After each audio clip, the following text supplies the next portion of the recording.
우리나라는 1980년 이전에 총 19개의 의과대학만이 있었습니다. 그런데 80년대 들어서서 갑자기 정권이 교체될 때마다 의대 설립이 난무하게 됩니다. 이런 식으로 순식간에 전국적으로 총 41개의 의과대학이 자리를 잡게 되었습니다. 당시 교육적 보건의료적 제도보다는 선심성 정치 공약에 의해 시설을 나중에 짓겠다는 약속을 받고 인가를 먼저 해주는 선인가 후시설을 조건으로 의대 설립을 다수 허가해 주었습니다. 대학 입장에서는 의대를 설립하면 등록금은 물론 입시 성적이 우수한 인재들이 대학으로 들어와 대학의 양적 질적 수준을 단숨에 끌어올릴 수 있는 수단이 되었고, 의과대학에 따라오는 대학병원은 학교 이미지 제고와 함께 안정적인 수입을 확보할 수 있는 수단까지 되었죠. 이렇게 의대 설립은 3차 의료기관의 유치를 바라는 지역 주민의 정서와 함께 의료 자체의 필요성보다는 정치적 의도가 많았기 때문에 의대를 설립하기 위한 정치권으로부터 로비가 끊이지 않았다고 합니다. 심지어 몇몇 재단은 의대 설립 후 검찰의 수사를 받기도 할 정도였죠. 급격하게 인가해서 난립하게 된 신설 의대들은 지역의 의대 설립 보대 기준인 부속병원을 지어야 했는데, 어떤 경우는 개교한 후 10년이 지나도록 부속병원을 짓지 않고 버티는 사례도 있었습니다. 의대 학생들은 실습 교육을 제대로 받기도 어려웠고 추후 졸업하고도 지역사회에 남아있을 병원이 없는 상태였죠. 90년대 설립된 신설의과대학 중 일부가 아직도 자체 부속병원이 없어서 부실교육의 대표적 사례로 꼽히고 있습니다. 5명 정도 돌면 적당한 과에서 10명의 학생들이 같이 돌다 보면 교수 숫자도 크게 부족합니다. 정말 수차례 병원 계획을 발표해왔고 수도 없이 그걸 변경했습니다. 이루어진 건 아무것도 없습니다. 지난 90년대 세워진 신설의대 9곳 가운데 아직도 자체 교육병원이 없는 곳은 2개 대학. 교육병원을 확보한 7곳 가운데 2곳은 대폭적인 추가 시설 투자가 필요합니다.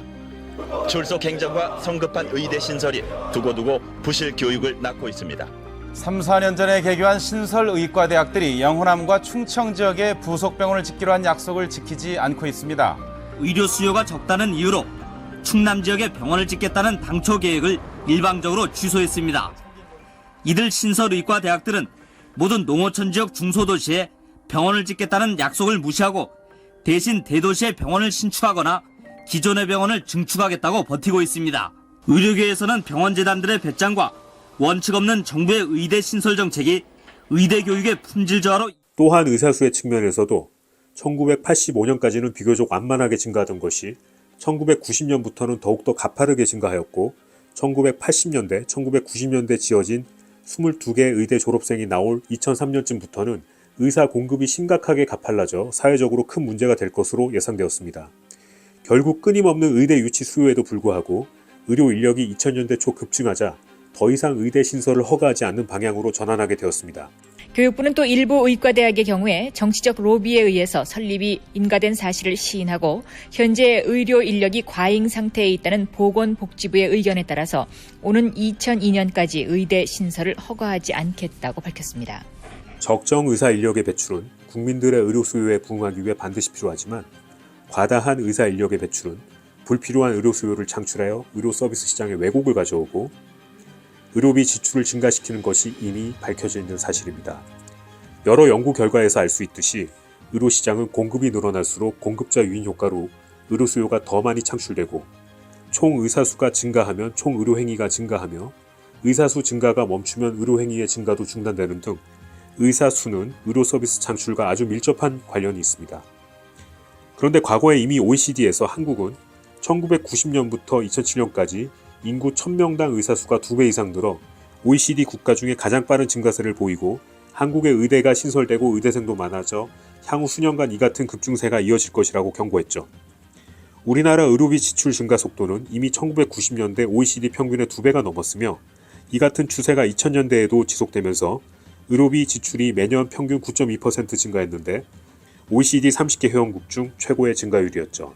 지난 10년간 우리나라의 의료비 지출 증가율이 경제협력개발기구 OECD 회원국 평균의 3배에 달하는 것으로 나타났습니다. 2005년부터 10년 동안 우리나라의 연평균 경상 의료비 증가율은 6.8%로 OECD 회원국 가운데 1위를 기록했습니다.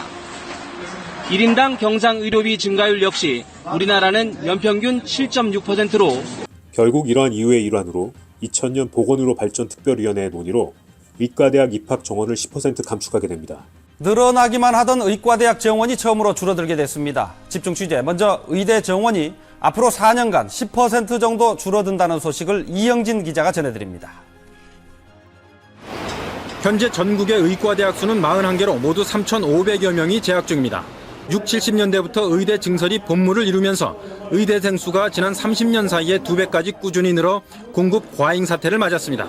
의사 인력은 10년 후에는 10% 이상 공급 과잉이 예상되기 때문에 내년도부터는 감축을 해야 하는 실정입니다.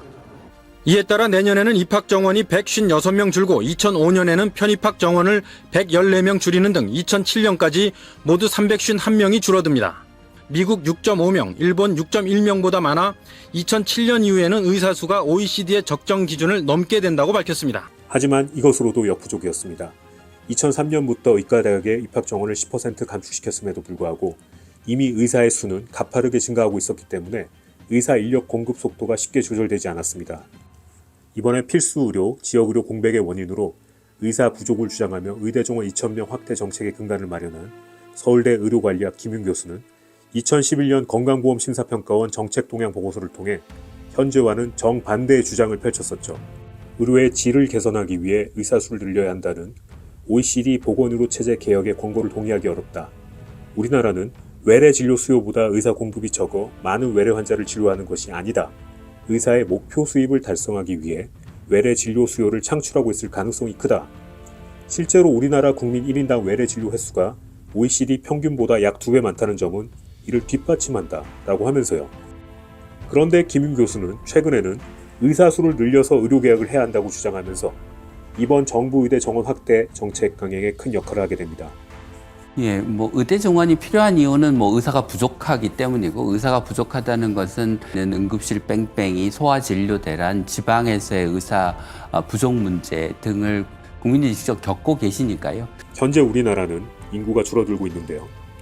대신 고령화로 인해 의료 이용량이 늘어난다고 가정하더라도 환자 수 증가폭보다 의사 증가폭이 훨씬 큰 상태입니다. 우리나라는 활동하는 의사 수가 OECD 국가와 비교해 무려 1.5배 가까이 많으면서 설립된 의대들의 역사가 짧아 현 의대 정원을 계속 동결하더라도 빠르게 의사 수가 늘어나고 있다고 앞서 말씀드렸죠. 우리나라의 의사 수가 감소는커녕 급격히 증가하는데도 불구하고 필수 의료를 하는 의사들이 줄어들고 있다면 그 원인이 의사 수가 부족은 아닐 것입니다.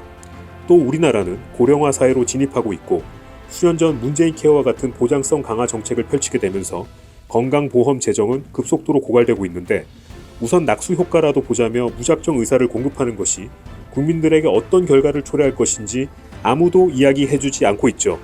현재도 급속도로 건강보험료이 오르며 국민들의 부담이 늘어나고 있고 앞으로는 더 큰 부담이 예상되는데 건강보험 재정에 대한 국고 지원을, 즉 국민 세금을 OECD 국가 수준으로 대폭 확대해야 할 것임을 정책 관계자가 알고 있으면서도 의대 정원 확대를 우선적으로 검토하는 것은 잘못된 접근이라고 우리는 분명히 경고합니다. 고령화 30%인 일본의 의사 수와 고령화 20% 이하의 우리나라 의사 수가 현재 같습니다.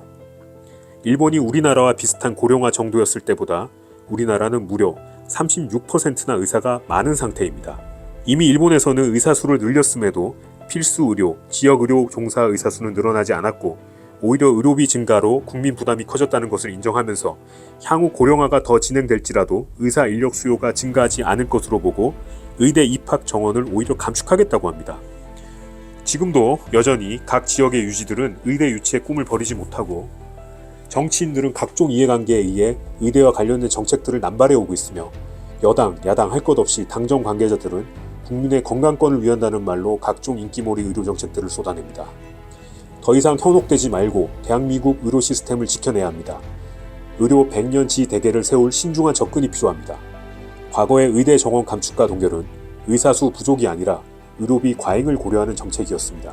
의학분업 때 이제 의대 정원을 감축한 이후에 저희가 2006년부터 계속 고정된 수치를 유지해서 아까 말씀드린 것처럼 한 27년간 지금 동결 상태였는데요. 제가 의학분업 시행 당시 대통령 직속 의료제도 발전 특별위원회에서의 의사인력 적정성 논의를 할 때 전공의 대표로 참여하여 정책 결정 과정을 수행하였습니다. 당시 의대 정원 감축은 현재의 정부가 이야기하는 것처럼 의학분업 강행 후 의사 집단에게 주는 당근이 아니었습니다. 수차례의 회의와 자료 검토를 통해 실제 미래 의사 인력수를 추계한 결과 의사수 과잉이 심각한 의료비 상승을 초래할 것이기에 과학적 근거를 기반해서 감축이 결정된 것입니다. 지금 지역에 부족한 필수 의료 분야의 의사가 늘어나지는 않습니다. 저절로 늘어나지는 않습니다. 그래서 이제 의료 개혁이 중요하다고 하는 것인데요. 이것을 정치적으로 왜곡하지 않아야 합니다. 의대 정원 확대는 미래의 필수 의료, 지역 의료를 살리는 정책이 아닙니다. 잘못된 의료 정책의 피해자는 바로 국민 여러분입니다.